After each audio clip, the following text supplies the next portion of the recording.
Salam, saudara kekasih dalam nama Tuhan Yesus, sungguh sangat luar biasa kembali dapat bersua dengan saudara yang hebat-hebat. Tentu doa dan harapan saya saudara sekalian dalam keadaan sehat walafiat. Dalam renungan pagi hari ini saya membawa tema dengan judul mengatasi kekhawatiran dan ketidakpastian. Namun sebelumnya mari kita satukan hati kita berdoa terlebih dahulu. Haleluya. Bapa, terima kasih atas kesehatan yang Kau berikan pada pagi hari ini. Terima kasih untuk kekuatan, pengurapan yang Tuhan limpahkan atas kehidupan kami. Dan biarlah pada pagi hari ini kembali kami boleh mendengarkan firman-Mu. Karena kami tahu firman-Mu hidup dan berkuasa. Sehingga apapun yang kami lakukan sepanjang hari ini boleh berbuah berhasil berlipat kali ganda dan kembali kami dedikasikan buat Tuhan saja. Dalam nama Tuhan Yesus kami telah berdoa dan mengucap syukur. Haleluya. Sama-sama kita katakan amin. Ya, Bapak Ibu, kalau kita memperhatikan hari-hari ini, dunia saat ini sedang dilanda berbagai peperangan di berbagai belahan bumi. Konflik bersenjata, baik antara negara maupun di dalam negeri, di suatu negara, telah menghancurkan banyak kehidupan, memisahkan keluarga, dan menciptakan gelombang pengungsi yang kehilangan tempat tinggal. Di tengah kekacauan ini, ketidakpastian semakin dirasakan. Akankah konflik ini berakhir? Apakah perdamaian masih mungkin terwujud? Berita tentang kehancuran, korban jiwa, dan penderitaan seringkali membuat hati kita gelisah. Kekhawatiran tentang masa depan menjadi beban berat yang sulit dihindari. Namun, sebagai umat yang percaya, kita diajak untuk tidak terhanyut dalam ketakutan. Firman Tuhan memberikan penghiburan, kekuatan, dan keyakinan bahwa Allah tetap memegang kendali. Bahkan di tengah situasi yang tampaknya tidak terkendali. Lalu pertanyaan renungan saya adalah, bagaimana mengatasi kekhawatiran dan ketidakpastian tersebut? Minimal ada 4 hal yang ingin saya bagikan dalam program renungan pagi hari ini. Yang pertama, Allah adalah tempat perlindungan kita. Nah itu Bapak Ibu. Ya, jadi yang pertama, kita menjadikan Allah adalah tempat perlindungan kita. Sebagaimana di dalam Mazmur pasal 64 ayat 2 sampai ayat 3, pemazmur menulis, demikian firman Tuhan. Allah itu bagi kita tempat perlindungan dan kekuatan. Sebagai penolong dalam kesesatan sangat terbukti. Sebab itu kita tidak akan takut sekalipun bumi berubah. Haleluya. Bapak Ibu, firman ini mengingatkan kita bahwa Allah adalah tempat perlindungan yang kokoh. Ketika dunia di sekitar kita dipenuhi kekacauan, kita dapat berlindung padanya. Karena Dia adalah penolong yang setia. Amin. Lalu yang kedua, bagaimana mengatasi kekhawatiran dan ketidakpastian tersebut? Bapak Ibu, yang kedua adalah percayalah pada rencana Allah yang indah. Sebagaimana dicatat dalam Yeremia pasal 29 ayat 11. Di sana dikatakan, sebab aku ini mengetahui rancangan-rancangan apa yang ada padaku mengenai kamu. Demikianlah firman Tuhan, yaitu rancangan damai sejahtera dan bukan rancangan kecelakaan. Untuk memberikan kepadamu hari depan yang penuh harapan. Haleluya. Bapak Ibu, meskipun peperangan dan konflik terlihat seperti akhir dari segala sesuatu, Allah memiliki rencana damai bagi umatnya. Kita diajak untuk tetap berharap kepadanya. Percaya bahwa masa depan ada di tangannya. Amin, Bapak Ibu. Lalu yang ketiga, bagaimana mengatasi kekhawatiran dan ketidakpastian tersebut? Yang ketiga, tentu ya Allah mengajarkan kita, jangan khawatir, don't worry. Amin. Ya. Nah, apa yang ingin Tuhan ajarkan kepada kita, Bapak Ibu? Tetaplah berdoa. Sebagaimana dicatat dalam Filipi 4 ayat 6 dan 7. Di sana dikatakan, Rasul Paulus menulis, janganlah hendaknya kamu khawatir tentang apapun juga, tetapi nyatakanlah dalam segala hal keinginanmu kepada Allah dalam doa dan permohonan dengan ucapan syukur. Damai sejahtera Allah yang melampaui segala akal akan memelihara hati dan pikiranmu dalam Kristus. Ketika ketidakpastian melanda, doa menjadi senjata kita. Dengan menyerahkan segala kekhawatiran kepada Allah, Dia akan menggantikannya dengan damai sejahtera yang melampaui pengertian manusia. Amin, Bapak Ibu. Ya. Lalu yang terakhir, yang keempat, bagaimana mengatasi kekhawatiran dan ketidakpastian tersebut? Yang keempat, kasih Allah tidak pernah berhenti. Nah ini Bapak Ibu, ini senjata pemungkas, senjata yang luar biasa yang ditakuti oleh musuh orang Kristen, yaitu iblis, yaitu kasih Allah. Sebagaimana dicatat di dalam Roma pasal 8 ayat 38 sampai ayat 39. Rasul Paulus menyatakan, sebab aku yakin bahwa baik maut maupun hidup, baik malaikat-malaikat maupun pemerintah-pemerintah, baik yang ada sekarang maupun yang akan datang, atau kuasa-kuasa, baik yang di atas maupun yang di bawah, ataupun sesuatu makhluk lain, tidak akan dapat memisahkan kita dari kasih Allah yang ada dalam Kristus Yesus Tuhan kita. Sungguh luar biasa Bapak Ibu. Ya.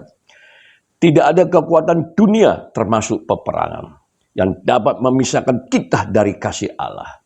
Kasih-Nya adalah sumber kekuatan dan penghiburan bagi kita di tengah kekhawatiran. Bapak Ibu, saya kasih dalam nama Tuhan Yesus.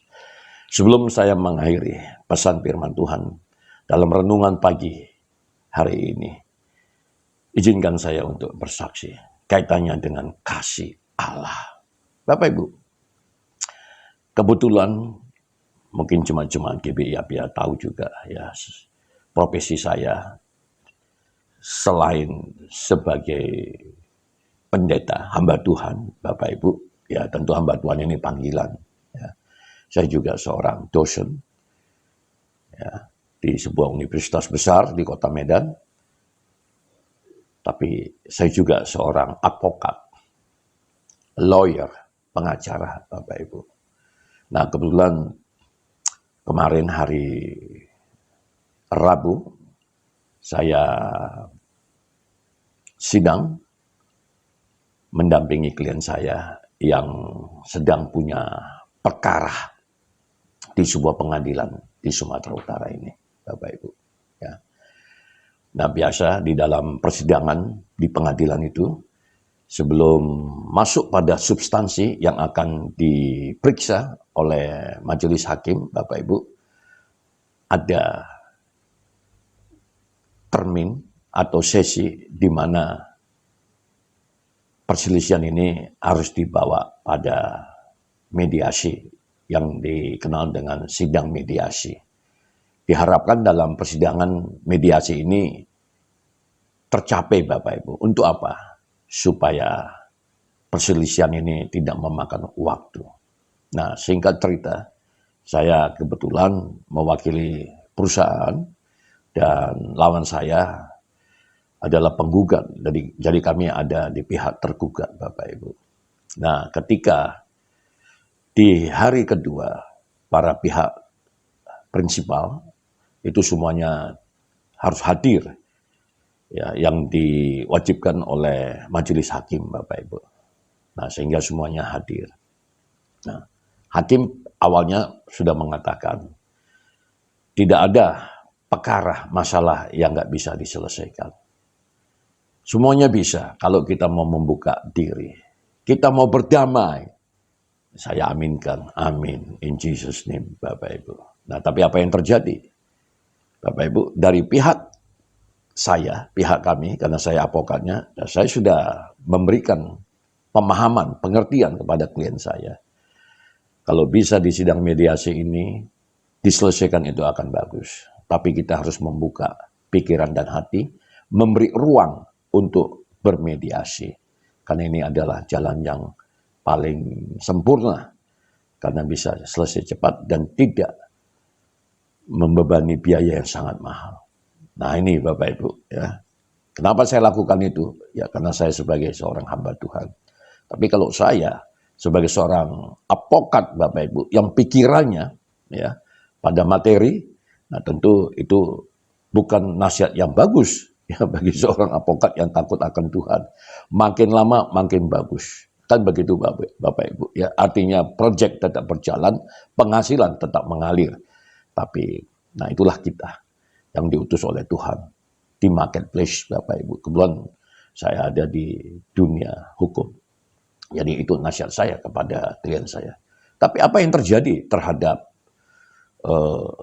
lawan kami, Bapak Ibu? Nah, dia katakan, tidak, saya tidak mau damai. Lalu ditanya oleh hakim, kenapa ibu nggak mau damai? Sementara lawan ibu sudah membuka diri, sudah mau berdamai.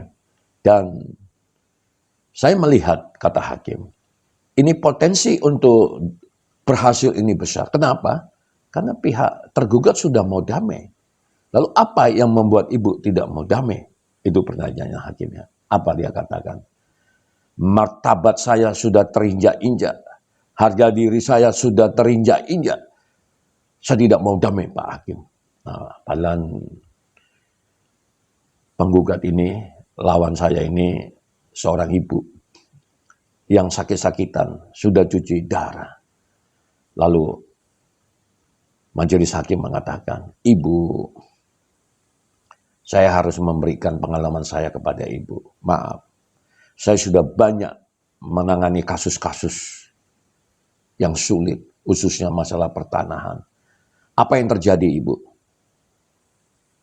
Yang terjadi adalah kasusnya belum selesai, tapi pihak yang bersengketa, yang mengeraskan hatinya itu sudah meninggal duluan. Nah, lihat. Bukankah ini satu penyelesaian yang sebenarnya bisa kita selesaikan dengan cara cepat dan damai? Lalu saya minta izin kepada majelis hakim untuk berbicara. Saya katakan, ibu, saya sebagai seorang advokat, tapi saya juga sebagai seorang hamba Tuhan. Nggak ada yang tidak bisa kita selesaikan di dalam Kristus kalau ibu mau sedikit merendahkan hati. Apalah yang ibu cari di dunia ini? Bukankah damai itu indah? Persoalan ibu bisa diselesaikan secara damai. Kita jadikan Kristus Tuhan kita. Bukankah kita diajar oleh Tuhan Yesus untuk mengasihi? Ibu, mari rendahkan hati ibu. Kalau kami para advokat ini maunya ibu jangan damai. Saya katakan demikian. Ibu terus berperang supaya kami berpenghasilan. Tapi ibu harus lihat kesehatan ibu. Saya yakin kalau ibu mau merendahkan diri, persoalan bisa kita selesaikan secara damai di dalam Kristus. Bukankah hari-hari ini pelayanan kita adalah pelayanan pendamaian untuk mempersiapkan Raja kemuliaan untuk datang kedua kali, ibu? Lalu ibu itu diam. Setelah itu hakim mengambil alih. Benar apa yang disampaikan oleh rekan advokat yang sekaligus pendeta ini. Ibu harus renungkan. Kami kasih waktu selama 2 minggu untuk ibu boleh merenungkan diri. Saudara, bukankah Tuhan kita mengajarkan untuk saling mengasihi? Apapun persoalan kita, apapun kekhawatiran kita, percayalah, saudara.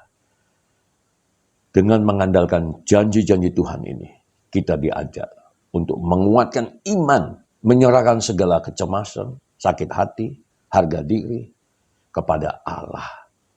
Dan menjadi saksi kasih-Nya di dunia yang sedang dilanda ketidakpastian, konflik, apapun itu namanya. Allah adalah sumber damai sejahtera, dan hanya dengan bersandar padanya kita dapat mengatasi kekhawatiran, ketidakpastian, bahkan ketidakadilan. Tuhan Yesus memberkati. Mari kita satukan hati kita kembali berdoa.